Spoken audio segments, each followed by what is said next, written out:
Welcome to the Furthermore podcast. Welcome, everyone. It's my pleasure to have my good friend, Rohit Ray. Rohit, how are you doing, man? I'm doing well, Mudit. Thank you so much for having me. And I would like to say that I'm very, very excited that you started this platform. Fantastic, and supporting and encouraging everything you do with it. Thanks so much, Rohit. Yes, I am super excited to have you here on the Furthermore podcast. For everyone watching, Rohit is a good friend of mine. We've known each other since high school. So, Rohit, why don't you tell us about what you do today and what are your passions? Sure. For people who don't know me, my name is Rohit Ray. In the Bengali community, I go by Riju. I'm completing my bachelor's degree in health services management, which is similar towards public health. And I have a minor in economics as well. I know people might say, why did it take you so long to complete your bachelor's? Well, we'll get into that as we talk about my story later. Some of my passions that are included for me include humanitarian activities and affiliations, mental health awareness, and music as well has been with me since I was a little boy. And other than that, I like to talk, be social, and engage with people in conversations. Definitely, man. No, I think, Rohit, you have a diverse array of talents. I mean, I've seen you doing theater things on stage. You do things musically and advocacy-wise. I'm just super inspired. Something I want to maybe start off with is mental health. Can you tell us about what you might be involved these days with mental health and what you're doing with like social media and on Instagram as it pertains to mental health advocacy? For sure. I'd love to. As Mudit has so generously added onto his board in the introductions, I do have a separate Instagram profile that's a mental health awareness platform that we do. It's called Khairiyat Cases. The reason I named it Khairiyat Cases, just a real quick synopsis, is that Khairiyat is a Urdu word for well-being, and cases is just a play with the words C instead of a K. I started this fairly recently, but after dealing with a lot of mental health stigmas and problems in my own life, just being in a South Asian culture and being around people in the way that I was affiliated with, I just wasn't getting help the way that I really needed to. And I felt like for a long time in my life, I just did not have the confidence to go ahead and to speak up to individuals. And now, or more or less so, after creating this platform of mine, where I interview people one-on-one, where we have just an open discussion about whatever topic the guest may choose, I tend to realize that I'm not the only one who felt that kind of feeling. It's hard for a lot of people to go ahead and to speak up about their emotions or what they're going through. And sometimes we should just lend a helping hand. And that's the biggest step for people to go ahead and to really address what's going on in their life. So I started that platform fairly recently, right after the Sushant Singh Rajput death. For people who don't know, he was a Bollywood icon that passed away at the age of 34 for not being able to reach out, and he had mental health related issues as well. So I felt like my own life problems could also be solved by helping others at the same time, and it really has. It's been a great journey for me to do so. Very recently, I've also collaborated with a formal group of individuals on a platform that we're just debuting this Sunday called You Are Not Alone. It's more collectively, instead of me doing one-on-one with individuals, it's a panel where I have people from our community that I know, as well as our age group as well, about 10 individuals that our mission is to go ahead and to provide people with the confidence and about mental health awareness issues and to address the stigma directly in the South Asian community, first starting with our own Bengali community where I grew up in. So, with that put aside and said, it's very rejuvenating and refreshing for me, I would say, to be able to see people go ahead and benefit from my channel or indirectly from the actions that are provided by the channel. And I just wish for it to grow and prosper even more. So I feel like alongside with your podcast and my channel and so many other platforms that are now emerging, especially due to this pandemic situation, it's a blessing in disguise that's helping multitudes of people, and we don't even know about it. So I'm blessed to be part of that process. And I feel like you're contributing to that as well. So many, many thanks. Thank you, Rohit. You know, I had a fantastic experience speaking with you on cardiac cases, and I was honored to be a part of the program. And one of the things that I appreciated about your platform, and also something you mentioned in your intro, is our journeys in our education. So, you know, I went to college and then pharmacy school, but it was a very turbulent journey for me, as you know, and I felt that I should have and possibly could have like slowed it down a bit so that I could navigate my own educational path truly to my interest, because I'm trying to see what kind of opportunities there are out there that can pay the bills, and but also have me pursue mental health advocacy more directly. Could you unpack more about perhaps your upbringing in a Bengali or Bengali American context, and what that experience was like? So I wasn't in a very conservative family to begin with, which I'm very blessed to have. I have seen some of my friends that have come from more conservative backgrounds, as in their parents are not as understanding or able to talk with their family. I was blessed to have a family where I could actually do that. I am an only child, so all the attention was put upon me from a very young age. I was always known in our particular community as the golden child, as the prodigy child, where many of my friends, their parents, and our uncles and aunties, as we've respectively called them, would all go ahead and talk about Rohit, telling my parents, you know, there's not a son like Rohit, there's not a person like Rohit, just going on and on and on about it. And it made me feel really good about myself. To be very frank with you, I loved having that attention. Gotcha. But and the reason I liked having that attention is because it distinguished me between everybody else. You know, everybody else had a certain strength and forte, and mine was communicating with people from all different age groups, wide and far, which has benefited me today. But growing up, even though with all this positivity, I didn't realize that I was actually following a set of standards and norms that were in place in the community and around me, that was shaping me to become somebody that people wanted me to become, not somebody that I personally wanted to be.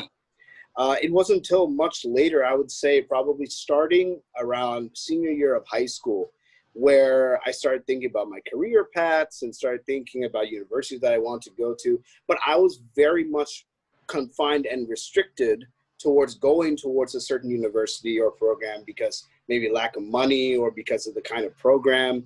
But, you know, I initially wanted to go into music. That was me. I've been pursuing music since I was a kid, but music in my family was never looked as a field that could be profitable from. You know, for you to have a sustainable job and career, what's going to pay the bills, as you had mentioned earlier. So when I dropped my idea of music, which was my dream, which was heartbreaking, I had to go and act fast. So with the help of my dad, who has a PhD himself in microbiology, he knew a lot about the technical health positions. And I was affiliated with health organizations in high school, such as the American Red Cross and UNICEF. And I loved helping people. So the first thing he thought of was biostatistics. And I went into UMBC as a freshman in bioinformatics, because we don't have a biostat program there. Okay. But as college for me after that was kind of my turning point.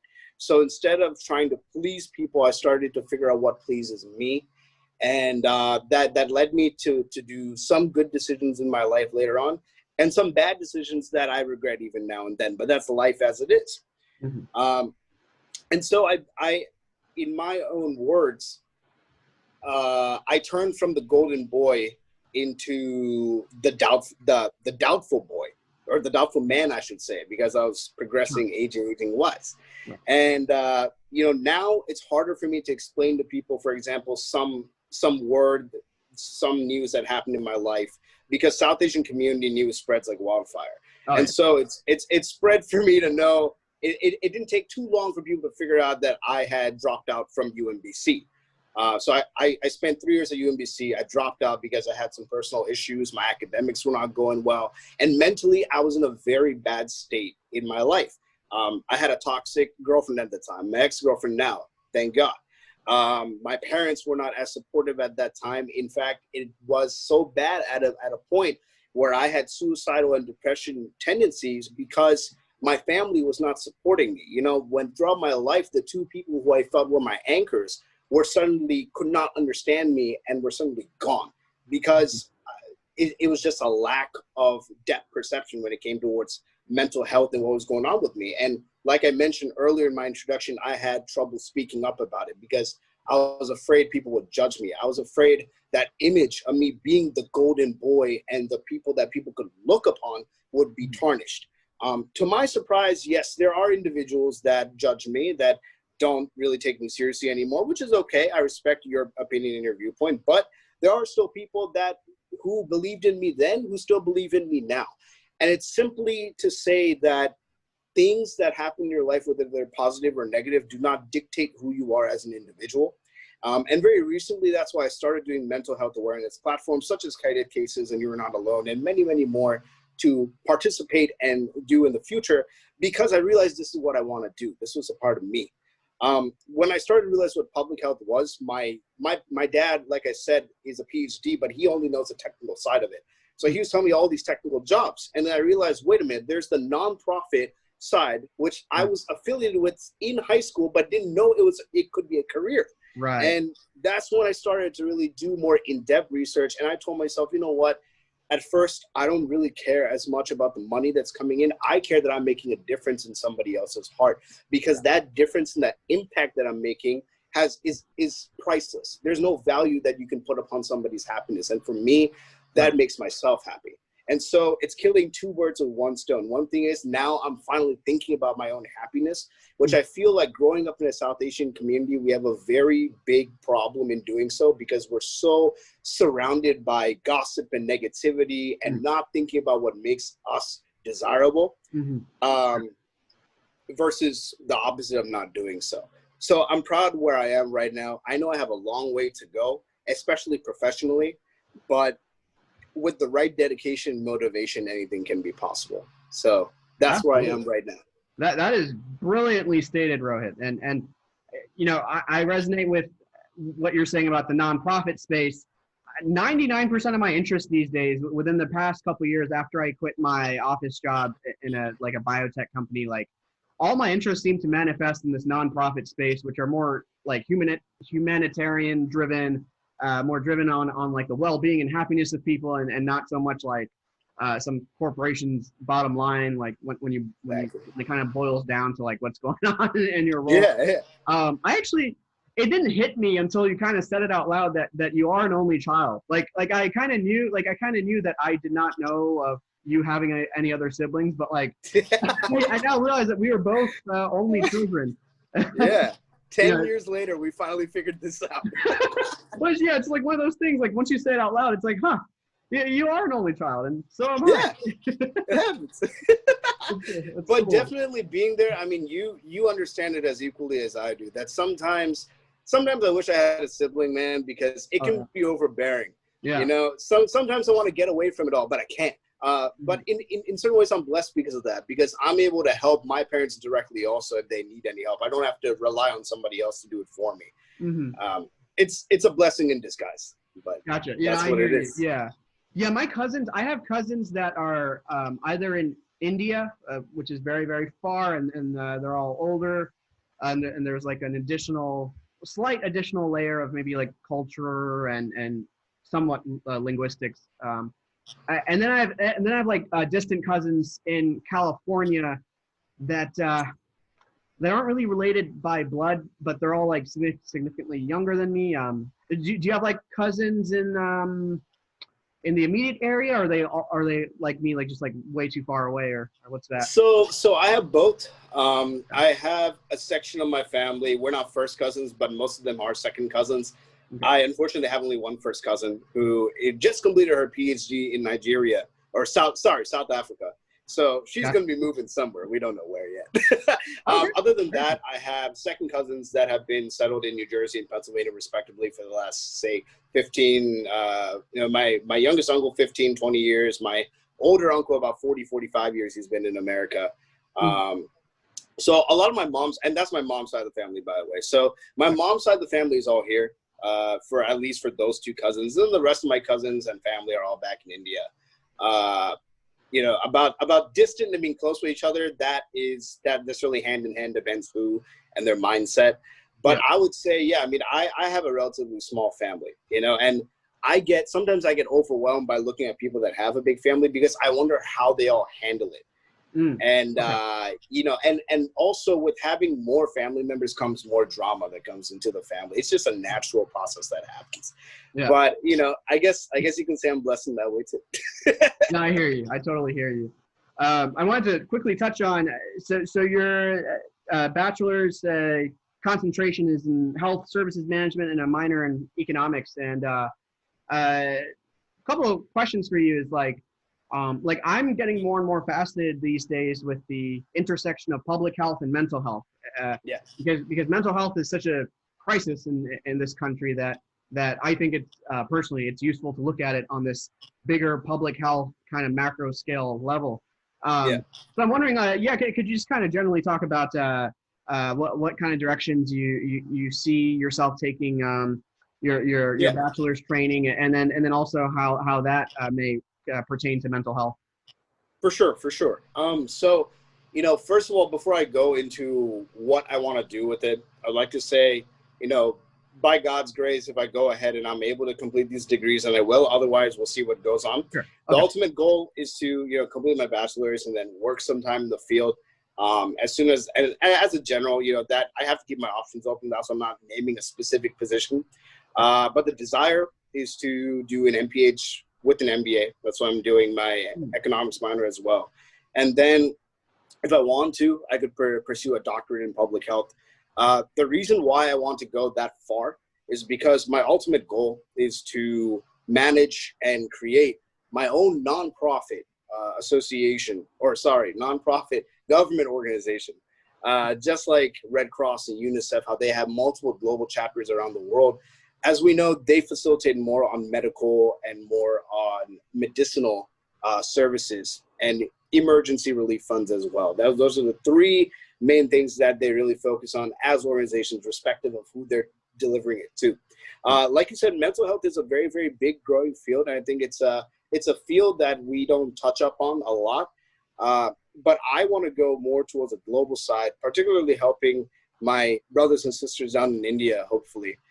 Just because I think we're so blessed that we have so many resources here that we can open up and we can access, where a lot of these resources and platforms are not available in a lot of different countries. And so respectively how headquarters of American Red Cross and UNICEF are all here in the United States, but their influence is a global influence around the world.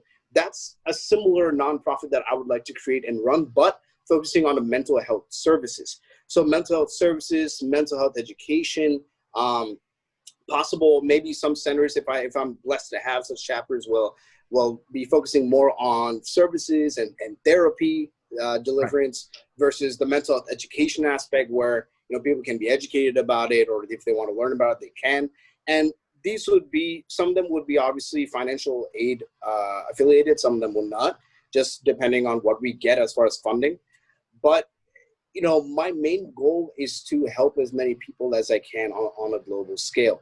And the reason I feel so strong about this is because, I don't want another Rohit being created in the future where at such a young age, you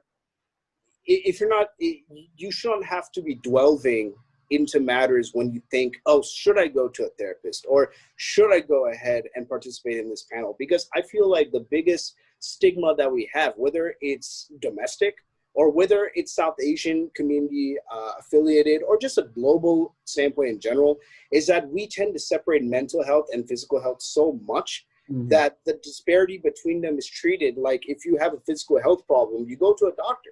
You get yourself diagnosed, treated out, you take the appropriate medications that are prescribed by your pharmacist, and you get better. And that's how we treat physical health. But mental health has this weird aroma, like stigma towards it, that if we try to go, say, towards a therapist, and that is the medicine for your mental health, we tend to judge people. We tend to look at people differently. And we associate emotions with weakness. And by creating such an organization, I would like to tackle that stigma, because I believe emotions are not weaknesses, whether you're a male or a female, respectively, or any gender that you go ahead and you affiliate yourself with. Emotions are part of us. They're what make us humans, and they can be our strengths if you use them towards the right way. So that's why I'm going towards mental health, and that's why I want to do what I want to do. Definitely.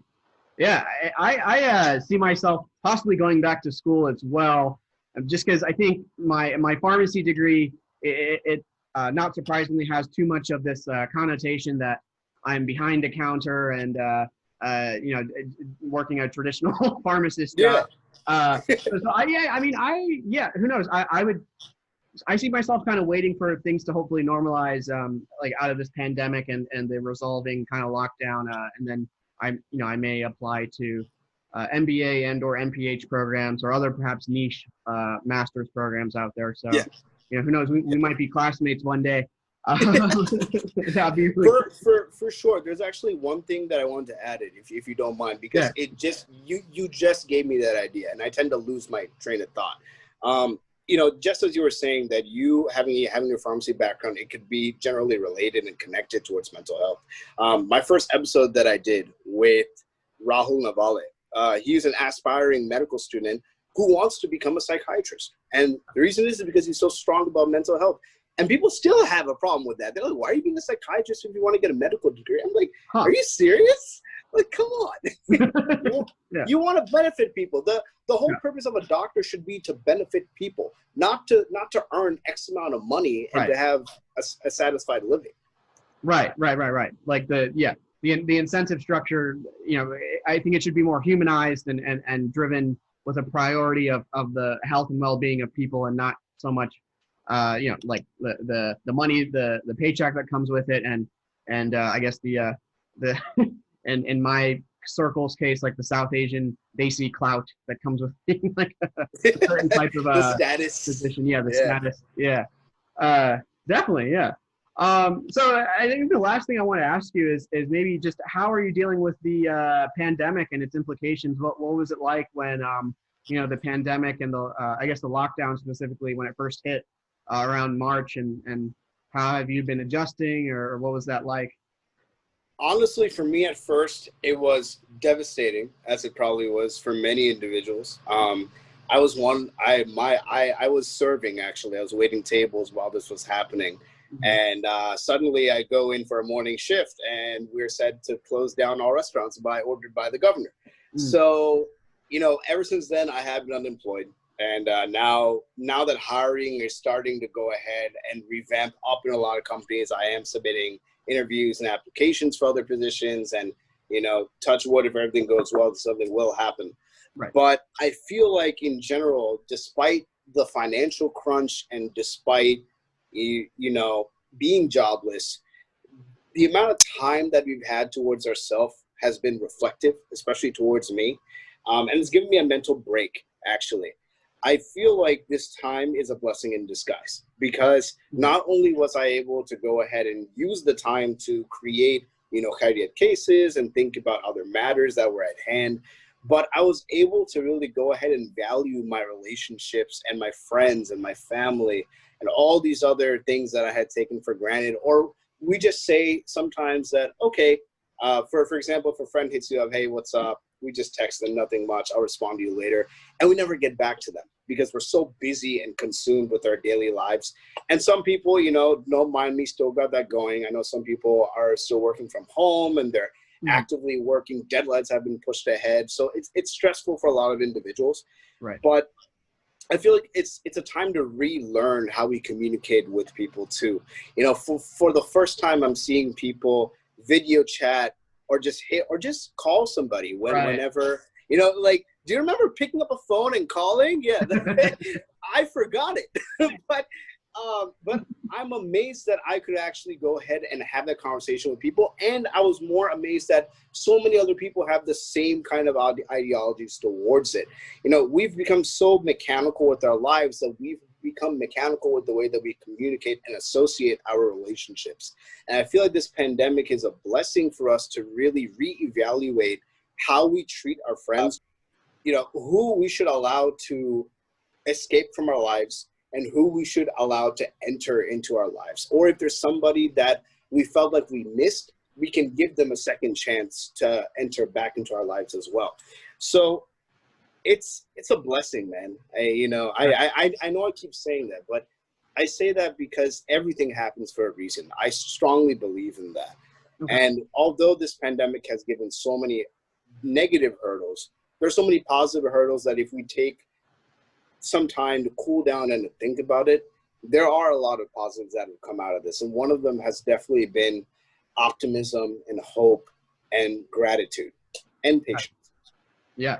But no, for me. Yeah, I hear you. It was really tough for me for the first couple of months because, as I was doing stand-up comedy, hitting open mics upwards of 10 times per week every night, and stand-up is a very much an in-person live thing. It's just completely disappeared overnight when the lockdown hit.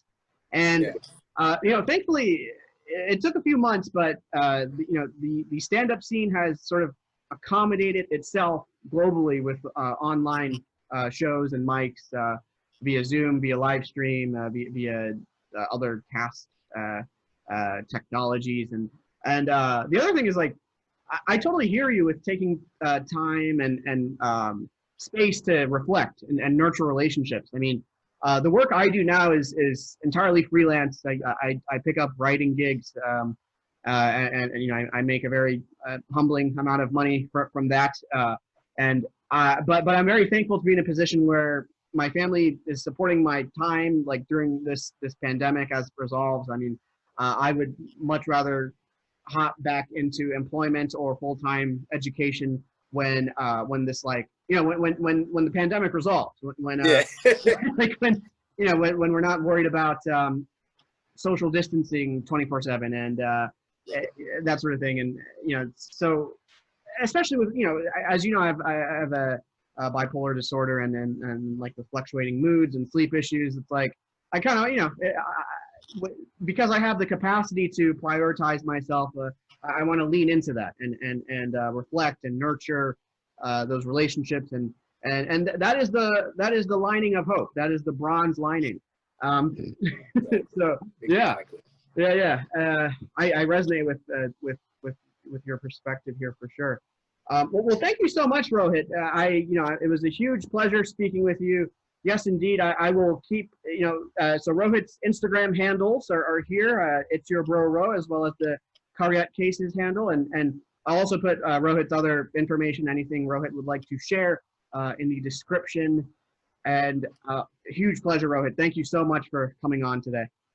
Oh, Mudit, not a problem. I'd like to say thank you for having me. Thank you for reaching out. I do appreciate your work and what you're doing here. Guys, please go ahead. Follow my personal page if you'd like to contact me, as well as my business handle, which is the Cardiac Cases handle. We accept anybody. If you even want to talk about a story, please go ahead, contact us, have us on an episode, just like Mudit did with us. And other than that, please go ahead and keep doing these episodes on this podcast. Guys, share this like wildfire. This is an amazing platform that you have started, and I'm looking to go ahead and see more episodes with more people in the nearby future. Definitely. All right. Well, sounds good. Thank you, Rohit. Thank you, Mudit. Appreciate having you, buddy.